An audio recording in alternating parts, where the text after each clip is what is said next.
right? So there I was at 62, throwing myself a birthday party like some tragic character from a Nicholas Sparks novel. Because nothing screams, "I've got my life sorted," quite like setting a table for 6 people who couldn't be arsed to show up if their lives depended on it. The ricotta lasagna had gone cold for the second time. Brilliant. Absolutely bloody brilliant. There I stood in my living room at 9:15, staring at my dining table like it might spontaneously develop the power of speech and explain why the hell I'd bothered with 6 place settings. Blue and silver streamers hung from the ceiling like deflated dreams. And yes, I'm aware of how pathetically poetic that sounds. Thank you very much. The birthday cake sat on the kitchen counter. It's "Happy 62nd birthday, Dennis," message now mocking me in chocolate frosting. 62 years on this planet, and apparently I'd learned nothing about setting realistic expectations. I'd started cooking at noon, hadn't I? Lacey's favorite lasagna, the recipe Margaret had perfected during our early married years when we still believed in things like family dinners and unconditional love. Layer by layer, I'd built it with the same precision I'd once used designing aircraft engines. Fresh ricotta, homemade sauce, pasta sheets rolled thin as paper. The kind of care that takes time, the kind I foolishly thought my daughters still appreciated. How delightfully naive of me. The wine glasses had developed condensation rings on my grandmother's mahogany table, because naturally, even the furniture was weeping. 6 place settings, complete with the good china Margaret had saved for special occasions. Special occasions like being spectacularly abandoned on your birthday, apparently. I'd even folded the napkins into those fancy triangles Lacey had admired at restaurants. Because nothing says pathetic old git quite like origami napkins for a party of one. The birthday candles had melted into colorful puddles, wax dripping onto the vanilla buttercream like tears from a particularly vindictive birthday fairy. Through the thin walls, I could hear the Martinez family next door celebrating something. Children's laughter, clinking glasses, the warm hum of conversation that fills a house when people actually bother showing up. Revolutionary concept that Mrs. Martinez had waved from her garden that morning, asking if I needed help with party preparations. "Family's coming," I told her proudly. "My daughter and her new husband." Past tense now, wasn't it? Family had come and gone without ever actually arriving. Rather like my dignity, really my phone sat silent on the coffee table, as useful as a chocolate teapot. No missed calls, no apologetic text messages, no last-minute explanations that might salvage what remained of my faith in human decency. I'd checked it every 15 minutes since 5 o'clock, when Derek's family was supposed to arrive after their afternoon drive from Seattle. Derek had promised they'd all come for our first family gathering as in-laws, a whole new extended family I'd been eager to meet, to welcome properly. Because I'm nothing if not a hopeless optimist, apparently. The grandfather clock in the hallway chimed 9:30. Margaret's clock, the one her father had built by hand in 1963. She used to say it kept perfect time because it was made with love. Now it just counted the minutes of my spectacular humiliation, tick by bloody tick. I walked to the mantelpiece, past the framed photographs that told the story of my increasingly ridiculous life. Margaret in her wedding dress, radiant and impossibly young, back when we both believed in happy endings and other fairy tales. Lacey at 7, missing her front teeth, holding up a crayon drawing of our family when we still qualified as one. Christmas mornings when she'd wake us at dawn, bouncing on our bed until we agreed to open presents, before she learned that family obligations were apparently optional. When did it change? When did my weekly phone calls transform from treasured conversations into burdens to be endured? When did Sunday breakfast become an obligation she could skip without so much as a text? The transformation had been gradual, like ice forming on a pond. One day the water runs free, the next morning it's frozen solid, and you're left wondering how the hell you missed the warning signs. I blew out the birthday candles methodically, one by one. 62 small flames extinguished with 62 quiet puffs. No wish to make. What's the point in wishing when the universe has such a twisted sense of humor? No family to cheer, just me and the silence and the slowly cooling lasagna that nobody would ever taste. The leftover cake would feed me for a week, assuming I didn't die of embarrassment first. The wine would return to my basement, unopened and waiting for an occasion that might never come. Like my will to live, really. But something else was stirring inside me, something harder than disappointment. It felt like determination wrapped in steel wool, scratchy, uncomfortable, but undeniably strong. Right then, I decided I'd had quite enough of being the pathetic widower everyone could safely ignore. I settled into Margaret's old armchair, the blue velvet one she'd claimed as her reading spot, and picked up my phone. It felt heavier than usual as I scrolled to Lacey's contact. Her smiling face looked back at me from the screen. A photo from last Christmas when she still hugged me goodbye. How wonderfully nostalgic. My thumb hovered over the call button like it might trigger a nuclear weapon. The phone rang 3 times before she answered, each ring echoing in my empty house like a death knell. "Hi, Dad." Her voice sounded different, distant, formal, like she was talking to a particularly tedious insurance salesman rather than the man who'd taught her to ride a bicycle. "Lacey, sweetheart," I said, because apparently I'm a masochist. "I was just wondering." I know, Dit. "I'm so sorry about tonight." The words tumbled out rehearsed and mechanical, like she'd been practicing in front of a mirror.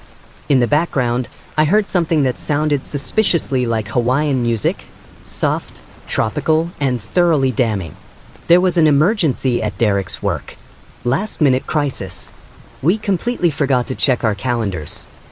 I closed my eyes, trying to picture her face. Was she looking at Derek whilst she spoke? Was he coaching her, feeding her lines like some twisted ventriloquist act? An emergency on Saturday night? I asked, because I'm clearly a glutton for punishment. It's complicated. Derek says these real estate deals don't follow normal business hours. Derek says. When had her sentences started beginning with those 2 bloody words, like he was some sort of oracle dispensing wisdom from on high. We're actually dealing with a priority management situation that requires our immediate attention. Priority management situation. Lacey, who used to say thingy when she couldn't remember the right word, was suddenly speaking corporate bollocks like she'd swallowed a management textbook. I walked to the kitchen, staring at the untouched lasagna whilst contemplating the various ways one might dispose of a son-in-law's body. And Derek's parents? His sister. A pause, longer than comfortable. They're helping with the situation. It's really all hands on deck right now. All hands on deck. Right? Because nothing says family emergency quite like everyone being conveniently unavailable simultaneously. What were the odds? Astronomical, I'd wager. You sound tired, honey. Just stressed. Derek says we need to focus on our core family unit during challenging times. Core family unit. I remembered when she used to call us Team Grey, her and me against the world after Margaret died. Now I apparently wasn't part of any unit at all, core or otherwise. Well, happy birthday, Dennis. She'd forgotten my middle name. Ever since she'd learned to talk, every birthday greeting had been, "Happy birthday, Dennis Michael Gray," delivered in the same sing-song voice she'd used as a toddler. Now I was just Dennis, generic as a bloody stranger.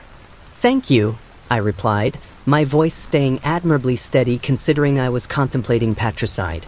I could practically hear Margaret's voice from beyond the grave. "Don't push when someone's pulling away, Dennis. You'll only make them run further." Sound advice from a dead woman who'd never had to deal with Derek Stone. I hope Derek's emergency resolves quickly. It will. It has to. Another pause. "Dad, I should probably go. This situation really needs my full attention." The call lasted exactly 3 minutes and 47 seconds. I checked the timer after she hung up, staring at the numbers like they held the secrets of the universe. 3 minutes and 47 seconds. That's how long it took my daughter to demolish what remained of my dignity whilst simultaneously lying through her teeth. I sat in the kitchen, surrounded by the evidence of my spectacular delusion. The fancy napkins, the birthday decorations, the carefully prepared meal that would feed me for days like some tragic monument to parental failure. But beneath the hurt, something sharper was taking shape. Call it intuition, call it paranoia, call it the natural skepticism of a man who'd spent 40 years solving engineering problems and recognizing when the numbers didn't bloody add up. Derek's emergency. Real estate crisis on a Saturday night. Hawaiian music in the background during a work emergency. For the first time in months, I felt something resembling purpose as I walked to Margaret's old desk and opened my laptop. The screen flickered to life, showing a desktop I rarely used anymore. Mainly because technology and I maintain a relationship of mutual suspicion. I typed facebook.com with 2 fingers, my engineering mind frustrated by social media interfaces designed by people who'd clearly never heard of logical navigation. That my password attempt failed twice before I remembered. Margaret Love 1962, the year we met. Facebook opened to a sparse feed I hadn't touched since people posted condolences after Margaret's funeral, back when I still believed in the fundamental decency of human nature. But tonight, I had a mission. I typed Derek Stone into the search bar with the same methodical patience I'd once used to draft blueprints, except now I was designing his destruction. His profile appeared first, that familiar smirk looking back at me from a professional headshot that probably cost more than my monthly grocery budget. Smarmy git. His most recent post made my breath catch, and not in a good way. Earlier today, whilst I was covering my untouched lasagna with aluminium foil like some domestic goddess of disappointment, Derek had posted photos on Facebook. The location tag read, Grand Wailea Resort, Maui, Hawaii. Because of course it bloody did. The first photo showed him at sunset in designer swim shorts, my tie in hand, golden light painting everything romantic and expensive. But it was the caption that made my hands start shaking with something that felt distinctly like homicidal rage. Having the most amazing family vacation. Nothing beats quality time with the people who really matter. Hashtag blessed family, hashtag Hawaii. The people who really matter. Apparently that was everyone except the pathetic old sod who'd raised his wife for 27 years. I scrolled down like a masochist with a PhD in self-torture. More photos loaded, evidence in a case I was building against my own bloody family. Lacey in a red bikini I'd never seen, laughing at a poolside bar whilst her father sat alone with melting birthday candles. Derek's parents in matching Hawaiian shirts, raising tropical drinks toward the camera in a toast to their son's spectacular deception. His sister doing yoga on a beach that looked like a postcard from paradise, whilst I contemplated the various circles of hell reserved for lying sons-in-law. 47 likes. Comments from friends saying, so jealous, and perfect family goals, and you guys deserve this. Because clearly, lying to your father-in-law on his birthday is exactly what one deserves. The irony was thick enough to spread on toast. My engineering mind automatically calculated costs. 5 people, luxury resort, minimum 1 week, £8,000, probably more with helicopter tours and couples massages. All funded by maxing out Lacey's credit cards or borrowing from parents who apparently had money to burn on Hawaiian holidays but couldn't spare 20 minutes for a free homemade dinner with their son's wife's pathetic father. Meanwhile, Derek had coached Lacey through an elaborate lie about work emergencies and priority management situations. The man was either a criminal mastermind or a complete sociopath. Possibly both. I scrolled back through Derek's timeline with the systematic thoroughness I'd once used to review technical specifications, except now I was conducting a forensic analysis of my son-in-law's character. Expensive restaurants every weekend. Designer clothes Lacey wore in photos but never mentioned buying. Ski trips to Aspen. Wine tastings in Napa Valley. A lifestyle funded by what, exactly? Derek's allegedly successful real estate career? The Instagram timestamps told the real story with the brutal efficiency of a well-constructed alibi. They'd been in Hawaii for 3 days already. 3 bloody days of lies whilst I planned my birthday celebration like some delusional fool. 3 days of island paradise whilst Derek coached Lacey on how to brush off her increasingly inconvenient father.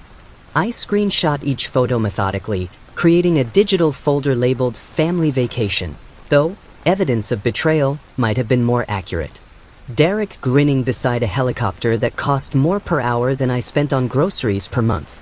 Lacey clinking glasses with his parents in the sort of intimate family moment I'd apparently been permanently excluded from. The happy family I'd never be invited to join, celebrating in tropical luxury whilst I ate alone in my cold house like some character from a particularly depressing Dickens novel.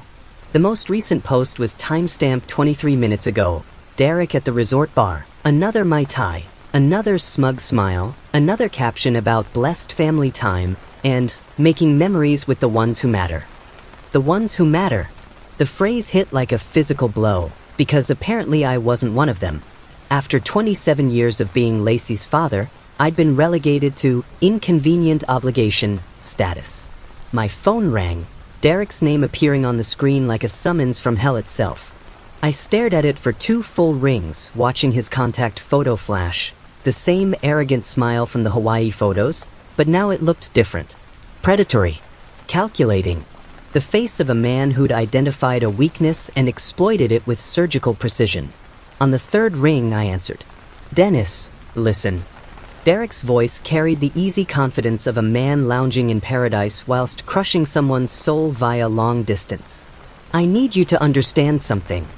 Behind him, I could hear waves lapping against sand, tropical birds calling to each other, and the distant sound of Lacey's laughter mixing with clinking glasses. The soundtrack to my humiliation, really. I'm listening, I said, keeping my voice neutral. Let him make the first move in whatever twisted game he was playing. Your birthday party obsession is getting pathetic, old man. Lacey doesn't need your guilt trips anymore. We're building our own family traditions now. Understand? The cruelty in his tone was casual, conversational, like he was discussing the weather rather than systematically dismantling a father-daughter relationship that had survived everything life could throw at it. Everything except Derek Stone, apparently. She's got a husband now, he continued, apparently warming to his theme. A real life. Not some sad dinner parties where you play house with your dead wife's china. Margaret's china.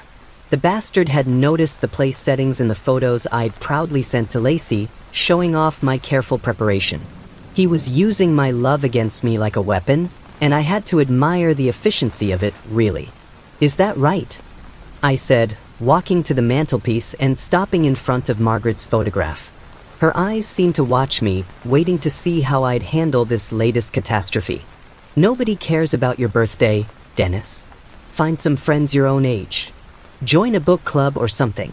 Stop making Lacey feel guilty for having a life. In the background, I heard Lacey's voice, faint but unmistakable. Is that Dad? Derek's response was dismissive, muffled as he covered the phone. Just handle it. Just handle it. Like I was a problem to be managed, a nuisance to be dismissed with the efficiency of someone taking out the rubbish. The man had turned my daughter into his personal secretary, trained to deliver scripted lies whilst he sipped drinks that cost more than my monthly heating bill. Derek, I said, my voice growing steadier with each word, you know what? You're absolutely right. Silence. He'd been expecting anger, tears, the desperate pleading of a lonely old man. Instead, he got agreement, and it clearly confused him. Rather satisfying. What? You're right, I repeated. Lacey has her own life now, her own priorities. And when you get back from Hawaii, I have a surprise for her. For both of you, actually. What kind of surprise? His voice had lost its cocky edge, replaced by something sharper. Nervous. I could picture him sitting up straighter in his poolside chair, his Mai Tai suddenly forgotten. The kind that brings families closer together, Derek. The kind that helps everyone understand exactly where they stand with each other. I paused, letting the silence stretch between us like a wire under tension. You should enjoy the rest of your vacation. Really soak up every moment. Take lots of pictures. Make lots of memories. Dennis, what the hell are you talking about? You'll find out when you get home. Give my love to Lacey. I hung up before he could respond, setting the phone down with the same gentle precision I'd used to set Margaret's china earlier that evening. 4 minutes and 23 seconds, that's how long it took Derek to reveal his true nature, to show me exactly what kind of man had stolen my daughter's heart and turned her into a stranger. But something fundamental had shifted during our conversation. I wasn't the pathetic old man crying over his empty birthday party anymore. I was Dennis Michael Gray, retired aerospace engineer, veteran of 40 years solving complex problems under pressure. And Derek Stone had just presented me with the most interesting challenge of my retirement. I opened my laptop again, this time typing "Private Investigators Portland, Oregon" into Google with the focused intensity of a man who just declared war. If Derek wanted to play games with family loyalty, I'd make bloody sure we were both playing by the same rules. The hunt, as they say, was about to begin. I closed the laptop and sat back in Margaret's chair, my finger lingering on the power button like it held the meaning of life itself. The screen went dark, but the names and phone numbers of Portland's private investigators glowed in my memory like neon signs advertising justice. 5 agencies researched, cross-referenced, compared with the methodical precision of a man who'd spent his career ensuring airplanes didn't fall out of the sky. My engineering mind had already narrowed it down to 2 finalists. But first, I needed to walk through my own house and remember what I was fighting for, assuming I hadn't completely lost my mind, which was entirely possible given the circumstances. The refrigerator still displayed Lacey's childhood artwork like a shrine to better times. Faded construction paper turkeys and crayon flowers, held up by magnets shaped like miniature tools, Margaret's little joke about my profession.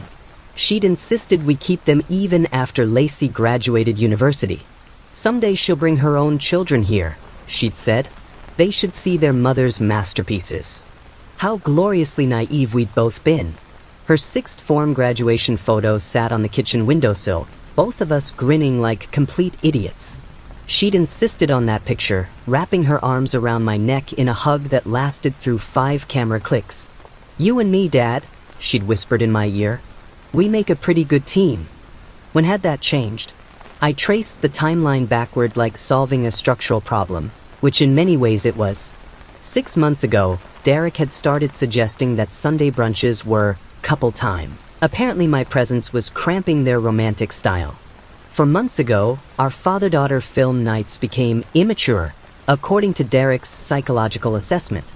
3 months ago, Lacey stopped ringing for advice because Derek handles our decisions now. The engagement had happened after 3 months of dating. 3 bloody months. I'd known some of my engineering projects longer than Lacey had known her husband, and most of those projects had considerably more structural integrity. The wedding planning had systematically excluded me from every major decision. Derek thinks smaller is more intimate, Lacey had explained when I'd offered to help pay for a bigger venue. Derek says traditional father roles are outdated when I'd asked about walking her down the aisle. Derek thinks, Derek says, Derek handles the holy trinity of my exclusion from my daughter's life. In the living room, I found the Father's Day card Lacey had given me 2 months after their wedding. I'd read it once and tucked it away, to her to analyze it properly. Now I pulled it out with the same care I'd once used handling sensitive blueprints, because apparently everything in my life had become a forensic investigation. Dear Dennis, it began, not Dad or Daddy like 27 previous Father's Day cards, but Dennis. Like I was some bloke from down the pub rather than the man who'd held her hand through nightmares and helped her with algebra. I want to express my appreciation for your parental guidance during my formative years. As I establish my own nuclear family unit with Derek, I recognize the importance of maintaining appropriate boundaries whilst honoring our family connection. Nuclear family unit. Appropriate boundaries. Lacey, who used to write, "I love you more than ice cream and ponies combined," was suddenly composing corporate memos disguised as greeting cards. The transformation would have been impressive if it hadn't been so bloody heartbreaking. I sat in Margaret's chair and made a list, dating each change with the precision I'd once used for project timelines. The pattern emerged like a blueprint taking shape. Every alienation, every distancing, every cruel transformation corresponded perfectly with Derek's increasing influence over her life. Margaret's voice echoed in my memory, "Family doesn't abandon family, Dennis. Something's wrong if they do." She was right, as usual. My daughter hadn't become cruel overnight. She'd been coached, manipulated, systematically isolated from the father who'd raised her alone for 5 years after cancer took her mother. Derek hadn't just stolen my daughter's heart, he'd stolen her mind, her voice, her very identity, like some emotional identity thief with a talent for psychological larceny. This wasn't about a missed birthday party anymore. This was about saving Lacey from a predator who'd identified her vulnerability, losing her mother young, and exploited it with surgical precision. The man was either brilliant or completely sociopathic. Again, possibly both. My phone felt solid and purposeful as I scrolled to the contact information for Cascade Investigations. Time to level the playing field. The receptionist at Cascade Investigations had a voice like warm honey over steel, professional, but with an edge that suggested she'd heard every sob story known to humanity and wasn't easily impressed. Mr. Gray, Mr. Corrin can see you Friday at 2 o'clock. He'll meet you at Powell's Books, the coffee section on the second floor. Look for a gentleman in a brown leather jacket carrying a copy of In Cold Blood. Because apparently private investigators have a sense of dramatic irony. I spent 2 days preparing like I was heading into the most important meeting of my career, which, given that my career involved preventing mechanical failures that could kill people, was saying something. Derek's basic information went into a folder with the same organizational precision I'd once used for technical specifications. Derek Michael Stone, age 35, Pacific Northwest Realty Group, number plate 8DJ492, apartment address on Northwest 23rd Avenue that cost more per month than my entire pension. The man was either spectacularly successful or spectacularly broke. My money was on the latter. Powell's Books felt like neutral territory, crowded enough for privacy, public enough for safety, bookish enough to make me feel intellectually superior to Derek Stone, which was petty but satisfying. I found James Corrin exactly where Sarah had promised, looking like he'd stepped out of a detective novel written by someone who actually knew what they were doing. Mid-40s, steel gray hair, eyes that missed nothing and judged everything. The brown leather jacket had seen better days, but his handshake was firm as a closing argument. Mr. Gray. Coffee. He gestured toward the cafe counter. This conversation might take a while. We settled into a corner table surrounded by towering bookshelves, the perfect place to plot someone's downfall, really. Corrin opened a leather portfolio and pulled out a legal pad, his pen poised like a scalpel ready to dissect my son-in-law's character. Tell me what's going on. I laid out the facts without emotion, the way I'd once presented engineering reports to skeptical clients who thought they knew better than the man trying to keep their buildings from collapsing. The birthday party debacle, the Hawaiian deception, Lacey's personality transformation over 6 months of marriage, Derek's manipulative behavior and controlling tactics. Corrin took notes in shorthand, occasionally nodding like he'd heard variations of this story before. When I finished, he set down his pen and studied me with the intensity of a man used to separating truth from wishful thinking. What specifically do you suspect, Mr. Gray? Financial manipulation, possibly infidelity, definitely psychological abuse. The words tasted bitter but necessary. My daughter has become a stranger to herself, and Derek Stone is the common denominator. Are you prepared for what we might find? Sometimes the truth is worse than our worst fears. I thought about Margaret's china sitting untouched in my dining room, about Lacey's childhood drawings still clinging to my refrigerator like ghosts of happier times. My daughter is in danger from a man she trusts completely. Whatever you find can't be worse than losing her forever. What's your end goal here? Revenge, legal action, or just information? I want my daughter back. If that requires exposing Derek Stone's true nature, then that's what we'll do. By any legal means necessary. Corrin flipped to a fresh page. Here's what I can offer: social media monitoring, financial background checks, public records research, and, if necessary, surveillance during public activities. I document facts, not opinions. I won't manufacture evidence or break laws, no matter how much you're paying me. He quoted his rates with the directness of a man comfortable with his worth. $75 per hour for research, $125 for active surveillance, £200 retainer to begin. I'll pay $2,000 up front, I said, pulling out an envelope of cash, Margaret's cruise money, saved for a trip we'd never take together. How long will you need? 10 to 14 days for a comprehensive background check. If your son-in-law is hiding something significant, I'll find it. People like Derek Stone always leave trails. They're too arrogant to cover their tracks properly. We shook hands again, and I watched him disappear into the bookstore crowd, already mentally cataloging Derek's weaknesses like a predator studying its prey. Outside, the afternoon sun felt different, charged with purpose rather than weighted by loneliness. 6 days to prepare. 6 days to transform myself from the pathetic old man Derek had mocked into someone worthy of my daughter's respect. Time to remind everyone exactly who Dennis Michael Gray used to be, before grief made me forget. The investigation results arrived like Christmas morning, if Christmas involved evidence of your son-in-law's spectacular moral bankruptcy. James Corrin walked up my front steps carrying a manila envelope thick enough to choke a horse, his expression carrying the weight of difficult news that would probably ruin several lives. Brilliant. Mr. Gray. He declined my invitation for coffee with a shake of his head. This isn't a social call. We need to talk. The envelope hit my dining table with the sound of Judgment Day arriving 6 months ahead of schedule. Corrin had organized everything with colored tabs and section dividers, the kind of systematic approach that made my engineer's heart appreciate his thoroughness, even whilst my father's heart prepared to break into a million pieces. Before we begin, Corrin said, settling into the chair across from me like a doctor preparing to deliver a terminal diagnosis, I want you to know that your instincts about Derek Stone were absolutely correct. But the reality is considerably worse than you suspected. Worse than I suspected. That was like saying the Titanic had encountered minor navigation difficulties.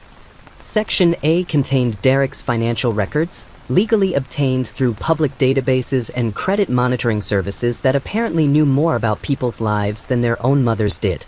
£47,000 in credit card debt spread across 6 different accounts like some twisted investment portfolio. $23,000 owed to something called Pacific Coast Gaming, which Corrin explained was a casino operation with ties to debt collection agencies that made the mafia look reasonable. Your son-in-law is drowning, Corrin explained, flipping through bank statements and credit reports like he was reading someone's obituary. His real estate income is down 60% from last year. He's been juggling minimum payments like a man trying to keep 12 plates spinning whilst standing on one leg during an earthquake. Section B revealed Derek's professional problems with the kind of brutal efficiency I'd once reserved for structural failure reports. Real estate license suspended twice for ethical violations, currently on probation with the state regulatory board. Former clients had filed complaints about misrepresented properties and hidden commission structures. Basically, the man was a professional liar with a sideline in fraud. He's one violation away from losing his license permanently, Corrin noted. That's probably why he rushed into marriage. He needed financial stability fast, and your daughter looked like the perfect solution to his problems. Section C made my hands clench into fists that could have pulverized concrete. Derek's dating history, recovered through social media archaeology that would have impressed the bloody British Museum, showed a pattern of targeting financially stable women like some predatory matchmaker from hell. A previous engagement broken when his fiancée discovered his gambling problem. Text message records showing communications with multiple women during his relationship with Lacey, because apparently monogamy was just another rule that didn't apply to Derek Stone. But Section D contained the smoking gun that made everything else look like parking violations. I flew to Hawaii Tuesday night, Corrin said, producing surveillance photographs that looked like evidence in a murder trial. These were taken in public spaces, all legally obtained. The photos showed Derek alone at the Maui Grand Casino at 2:47 a.m., apparently unable to resist his gambling addiction even whilst his family slept upstairs believing he had insomnia. Derek meeting with a woman named Tiffany Chen at the hotel bar, looking intimate enough to make me want to throttle him with my bare hands. Photographic evidence of Derek entering and leaving hotel room 847, registered to Tiffany Chen, on 3 separate nights whilst his wife slept alone, trusting her husband's claims about work-related stress. 47 phone calls to Northwest Recovery Solutions during the vacation, Corrin continued remorselessly. That's a debt collection agency. Your son-in-law was fielding harassment calls from creditors whilst posting about his perfect family holiday on social media. The man has a talent for compartmentalization that borders on the pathological. The final section contained transcripts of Derek's conversations with his own family, recovered through social media messages and email chains that painted a picture of systematic deception spanning multiple relationships. His parents didn't know about his financial problems. His sister thought Lacey was wealthy because Derek had told her I was loaded. The man had been lying to everyone, not just my daughter. Apparently honesty was an alien concept in Derek Stone's universe. I reviewed each document with the methodical precision I'd once used for structural calculations, except now I was calculating the load-bearing capacity of my son-in-law's lies. The scope of Derek's deception was breathtaking in its audacity and heartbreaking in its cruelty. "This is enough evidence to open her eyes," Corin said, accepting his final payment plus a generous bonus for the Hawaii work. "But be prepared, Mr. Gray. Victims of manipulation often defend their manipulators initially. She might not believe you right away.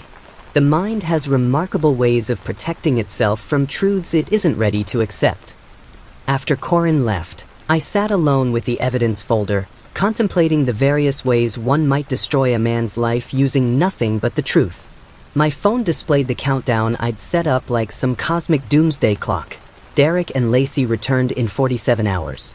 Time to remind my daughter exactly who her father used to be, before Derek Stone convinced her I was just some pathetic old man who could be safely ignored. Saturday morning at 6 o'clock, I sat in Margaret's old study like a general preparing for the most important battle of his career. The evidence folder lay open across the mahogany desk, each piece of Derek's spectacular moral bankruptcy organized with surgical precision. Financial records first, the $47,000 in credit card debt, the declined loan applications, the gambling debts that painted a picture of desperation worthy of a Greek tragedy. Then the professional violations, showing Derek's pattern of ethical lapses and lies to clients who trusted him with their life savings.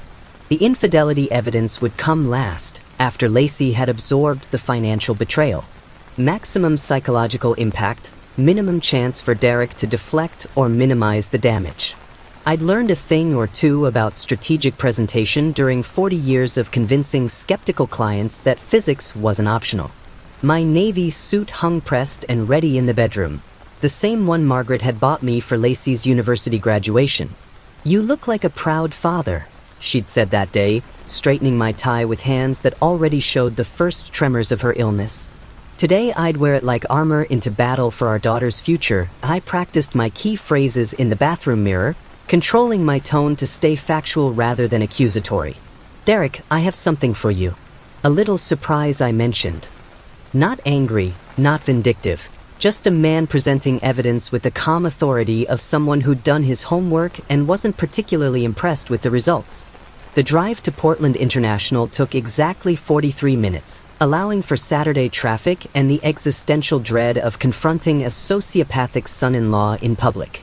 I positioned myself in baggage claim area B, where international flights discharged passengers like a conveyor belt of human disappointment. They emerged at exactly 4:15, all 5 of them looking relaxed and tanned like they just returned from paradise rather than a week-long masterclass in deception. Derek's parents wore matching Hawaiian shirts that screamed tourist, whilst his sister carried a woven bag probably purchased at an overpriced resort gift shop. Lacey looked beautiful but tired, her smile not quite reaching her eyes, the expression of someone who'd been living with a lie for so long she'd forgotten what truth felt like. Derek walked slightly ahead of everyone, already reaching for his phone with the compulsive urgency of a man who couldn't disconnect from his problems even in paradise. Probably checking to see which creditors had called whilst he was pretending to be a devoted family man. I timed my approach perfectly, intercepting them as they claimed their luggage from Carousel 3 like some sort of emotional ambush predator. "Welcome home, everyone." Lacey's face lit up with what appeared to be genuine happiness, the first authentic emotion I'd seen from her in months. "Dad, you didn't have to wait so long." Her hug felt real, desperate almost, like she'd missed having someone who loved her unconditionally. Revolutionary concept in Derek's universe, apparently. Derek's greeting was pure performance art. "Dennis, great to see you, buddy. Thanks so much for picking us up. Really above and beyond." His handshake lasted exactly 2 seconds, his eyes already scanning the terminal exit like a trapped animal looking for escape routes. "We should probably get going," he continued with all the enthusiasm of a man facing a tax audit. "Long day, you know how it is." "Actually," I said, settling my hand gently on Lacey's shoulder with the casual authority of someone who'd earned that privilege through 27 years of actually giving a damn, "why don't we sit for a few minutes? I'd love to hear about your trip. There's a lovely cafe right over there." Derek's parents exchanged glances, the universal look of people who sensed impending disaster but couldn't quite identify the source. His mother, Ellen, looked like she wanted to object, but Derek was already herding everyone toward the exit with the determination of a sheepdog with anxiety issues. "We're pretty knackered, Dennis. Maybe we could catch up tomorrow?" I insist. My voice carried the quiet authority I'd learned from 40 years of project management, the tone that suggested disagreement wasn't really an option. 5 minutes. I brought something for Derek, anyway. The cafe offered round tables with clear views in all directions, perfect positioning for what I had in mind. I chose seats that put Derek with his back to the main terminal, Lacey beside me where she could see everything, his family completing the circle like witnesses at a particularly civilized execution. Derek immediately launched into vacation highlights, showing photos on his phone with the practiced enthusiasm of someone selling a fantasy to people stupid enough to buy it. The helicopter tour was incredible. Cost a fortune, but totally worth it. He flashed pictures of scenic coastlines whilst I mentally calculated the cost per minute of his deception. And the resort spa. Lacey got the full treatment, didn't you, darling?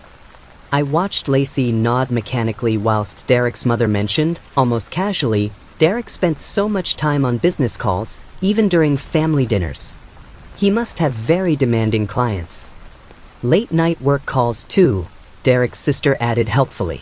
We hardly saw him after 10 p.m., always handling some urgent situation or other. Derek's jaw tightened almost imperceptibly, the first crack in his perfect facade. Real estate never sleeps, you know, especially when you're building something substantial. "Speaking of building something," I said, placing the manila folder on the table between us like a peace offering wrapped in explosive ordnance, "Derek, I have that surprise I mentioned. The one that brings families closer together." I slid it across the smooth cafe table with the gentle precision of someone defusing a bomb. "Don't worry about keeping it private. Lacey should probably see this too." Derek stared at the folder like it might spontaneously combust. His laugh came out forced, artificial, the sound of someone trying to convince themselves they weren't about to be utterly destroyed. "Dennis, what's all this? You know I'm not big on paperwork." "Oh, I think you'll find this very interesting." I kept my voice conversational, grandfatherly even. "Go ahead, open it." His hands trembled slightly as he lifted the cover, the first sign that Derek Stone's legendary confidence was about to encounter some rather inconvenient facts. I watched his face change color as he recognized the first document, a credit report with his name printed in bold letters and £47,000 highlighted in red ink like a financial death sentence. The cafe noise seemed to fade as Derek flipped through the financial records, each page making him visibly paler. His parents leaned closer, trying to understand what had stolen their son's confidence so completely. Ellen Stone was the first to speak, her voice carrying the bewilderment of a mother discovering her child wasn't who she thought he was. "Derek, darling, what are all these numbers?" That's when I delivered my prepared line with the calm precision of a surgeon making the first incision. I thought Derek might want to explain those Hawaii casino receipts to his wife, and perhaps introduce Lacey to Tiffany Chin. The silence that followed was profound enough to hear a pin drop in the next county. Derek's hand froze halfway through turning a page, his sister stopped mid-sip of her coffee, and his parents looked between their son and the documents like they were watching their entire understanding of reality collapse in real time. Derek looked up from the folder, his face completely drained of color, his eyes wide with the recognition that his carefully constructed world was about to implode with the force of a controlled demolition. "Derek!" Lacey's voice was barely above a whisper as she reached for the folder, her hands shaking like autumn leaves. "What is this? What's in that folder?" Lacey's fingers trembled as she took the folder from Derek's nerveless grip, her voice coming out in a broken whisper that cut through the ambient airport noise like a prayer offered to an indifferent universe. "Derek, what are these photographs?" She turned the first page with the careful deliberation of someone afraid of what they might find, which was probably wise under the circumstances. The financial documents hit her first: bank statements, credit reports, loan rejections painted in red ink, and overdue stamps like some abstract artwork representing fiscal irresponsibility. £50,000. Her voice cracked on the number like it was physically painful to say. "Derek, we talked about being debt-free before we got married. You showed me your accounts." Derek's recovery attempt was immediate but spectacularly clumsy. "Lacey, sweetheart, those are investment opportunities. Strategic debt leverage.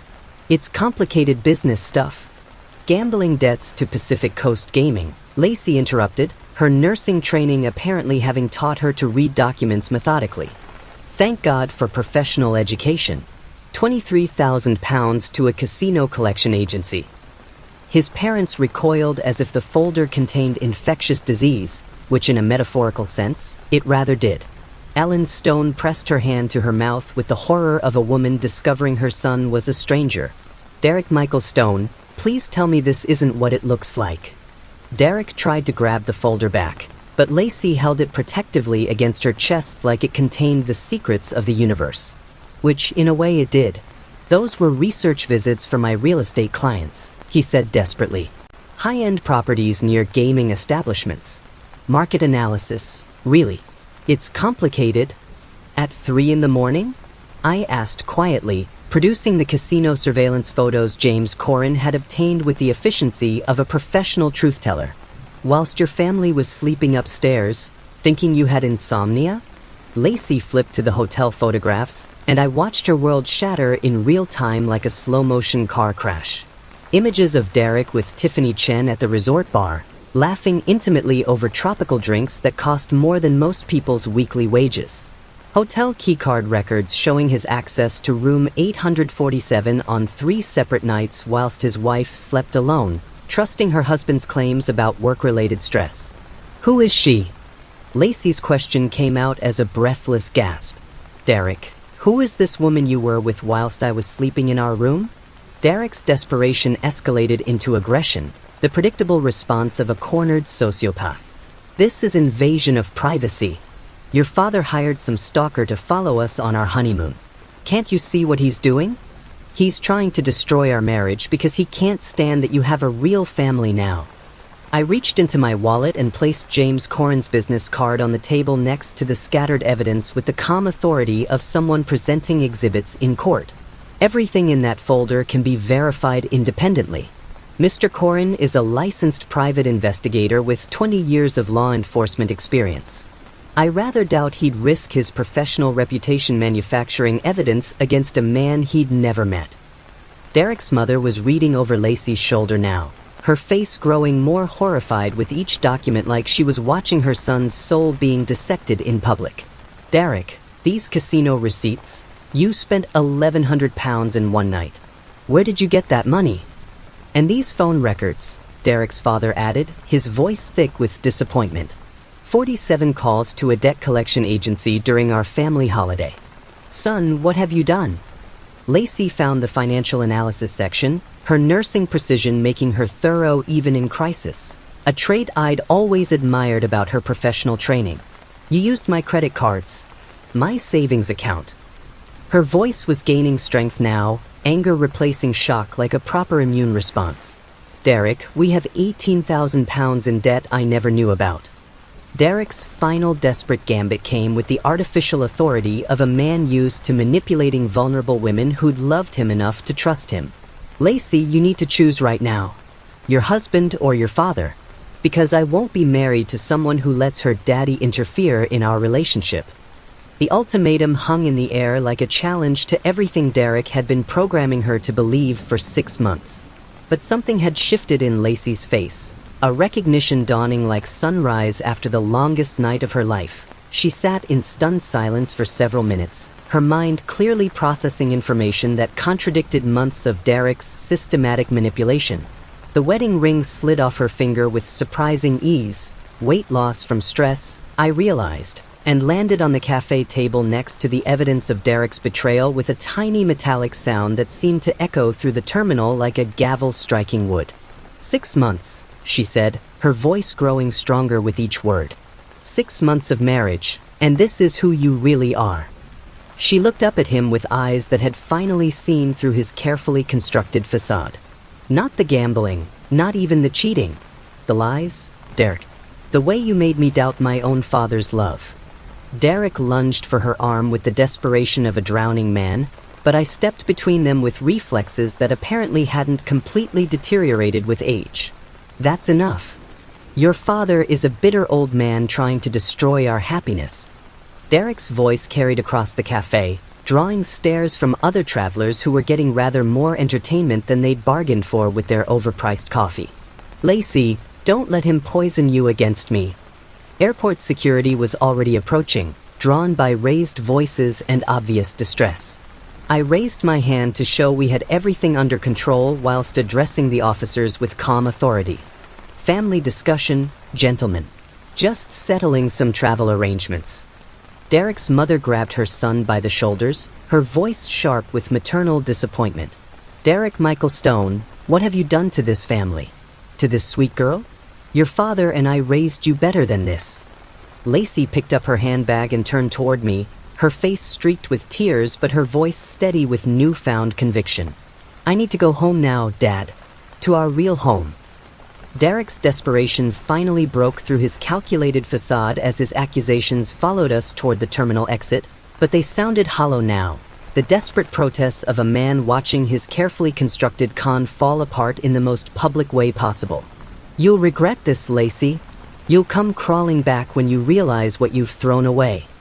I kept my hand gently on Lacey's shoulder as we walked away, not looking back at the man who'd stolen 6 months of my daughter's life. The evidence folder remained scattered across the cafe table. Derek's parents and sister left to sort through the wreckage of the son and brother they thought they knew. Behind us, Derek's voice cracked with the sound of a man facing consequences for perhaps the first time in his adult life. The parking garage was silent except for the distant rumble of planes overhead and the quiet sound of my daughter crying. We sat in my Honda Civic, Lacey clutching the handkerchief Margaret had embroidered with tiny forget-me's whilst I waited for her tears to find their words. I'm so sorry, Dad.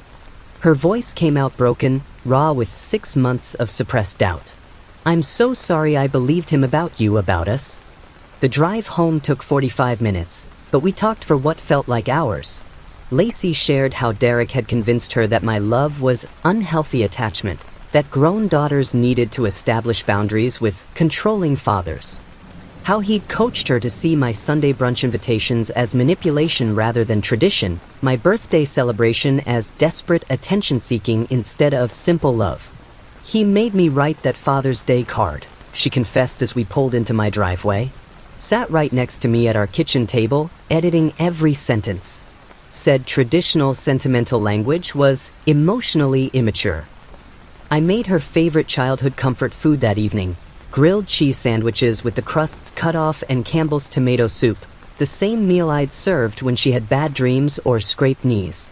We sat at the kitchen table where she'd once done homework and told me about her day, reclaiming the space Derek had tried to poison with his manipulation. She noticed Margaret's coffee mug sitting in its usual spot by the window, untouched since the morning of my birthday party. Mum would have seen right through him, wouldn't she? Your mother always said, family protects family no matter what, I replied, refilling our soup bowls. She would have been proud of your courage today. Derek's harassment started within the hour. Phone calls, text messages, emails cycling between apology and threat with manic desperation. I helped Lacey block his number and social media accounts, documenting everything for the restraining order we'd file Monday morning. By Tuesday, we had a divorce attorney. By Thursday, Derek was served with papers that protected Lacey from his debts whilst ensuring she recovered half their shared assets, which turned out to be approximately nothing, but the principle mattered. His real estate license was permanently revoked when the state board discovered he'd falsified financial documents on loan applications because apparently Derek Stone's talent for dishonesty knew no bounds. Lacey stayed in her childhood bedroom for 2 weeks, healing from the psychological damage of 6 months with a master manipulator. I took time off from my retirement activities to help her remember who she was before Derek tried to remake her in his image of the perfect submissive wife. The restraining order became necessary when Derek appeared at my house 3 times in 1 week, alternating between fury and desperate pleading like some sort of emotional slot machine. I calmly documented each violation whilst making it clear that Lacey was under my protection now, and I'd had quite enough of Derek Stone's particular brand of chaos. 7 months later, the divorce was final. Derek had lost his career, his credibility, and access to his victim. Court-ordered gambling addiction counseling was the price of avoiding criminal charges for financial fraud, though I rather suspected Derek would find new and creative ways to disappoint everyone who made the mistake of trusting him. His parents, horrified by their son's behavior, cut off the financial support that had enabled his lifestyle for years. Amazing how quickly family loyalty evaporates when confronted with inconvenient truths. But Lacey bloomed like Margaret's roses in spring. She returned to full-time nursing, enrolled in a nurse practitioner program, and began dating Tom, a pediatric surgeon from her hospital who treated her with the respect Derek had never been capable of understanding, let alone providing. On my 63rd birthday, my house filled with genuine laughter and celebration.